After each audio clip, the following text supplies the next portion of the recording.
نہیں پاتے تو اس پر کتنے لوگ تقدیر کہیں؟ آپ کے علماء بڑے. میرا درس تقدیر پر ہوا ہے.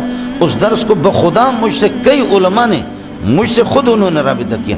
انہوں نے کہا کہ واللہ العظیم یہ مسئلہ ہمیں سمجھ تو مولی منظور کا باپ بھی نہیں سمجھا سکتا، لیکن انہوں نے کہا کہ بخدا یہ الفنار الاسلامی ہے قطر میں.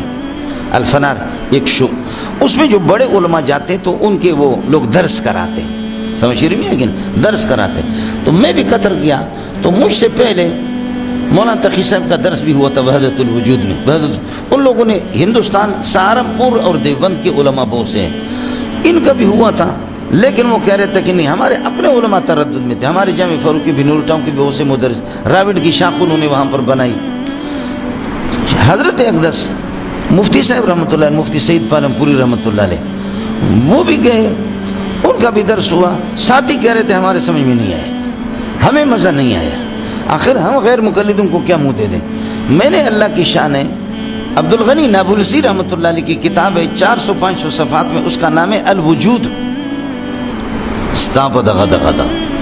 حضرت اقدس نانوتوی رحمۃ اللہ علیہ نے بھی وجود پر کلام کیا کہ وجود کیا ہے. عین موجود ہے، وجود حقیقی چیز ہے یا وجود اعتباری چیز ہے، یہ منطقی سمجھیں گے، آپ اس کو نہیں سمجھیں گے. سمجھ رہی ہیں کہ نہیں؟ لیکن عبدالغنی نابلسی نے جس طرح کلام کی کسی نے نہیں کی الوجود میں. اللہ کی شان. وہ کتاب میرے پاس ہے، میں کتاب پڑھ چکا تھا لیکن بہت پہلے پڑھا تھا، اور مسئلے بھی ادھر ادھر سے. تو میں گیا تو ان لوگوں نے مجھے کہا کہ حضرت خود علماء کے ہم اس میں تردد میں ہیں. تو میں نے کہا اگر آپ اطلاع کرتے مجھے، جب میں آ رہا تھا پاکستان اطلاع کرتے، چندے کے لیے ہم لوگ جاتے ہیں، اطلاع کر دیتے تو میں کچھ دیکھ چکا ہوتا. لیکن اب یہ ہے کہ جو کچھ میرے ذہن میں وہی آپ کو بتاتا ہوں. اگر کوئی قرض آپ کا رہ گیا تو پھر پاکستان پہنچنے کے بعد پھر آپ کو بتا دوں گا. لیکن الحمدللہ کچھ خاکہ تھا میرے ذہن میں. انشاءاللہ وقت مل گیا تو میں آپ سے عرض کروں گا کہ وحدت الوجود کیا ہے. آپ کو پھر اشکال ختم ہو جائے گا. اس پر اب غیر مقلد ہمیں کافر قرار دیتے ہیں. سمجھ میں ہے کہ نہیں؟ حلولی قرار دیتے ہیں. الحمدللہ میں نے 1.5 گھنٹے کا درس اس پر دیا.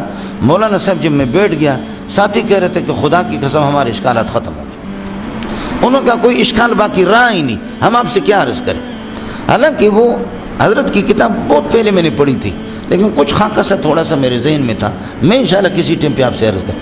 ہر ایک کے سامنے اس قسم کی بات. اس لیے صوفیہ کہتے ہیں ہمیں مانت نہیں کہ شنید این عجائب را نمے دارے دو طاقت تھا. ہاں کہ اس بعض عجائبات ہمارے اس قسم کے ہوتے ہیں کہ تم ان کی سننے کی طاقت نہیں رکھتے ہو. نبی بھی ہر چیز تھوڑی کسی سے بیان. Subscribe now and press the bell icon. Never miss an update.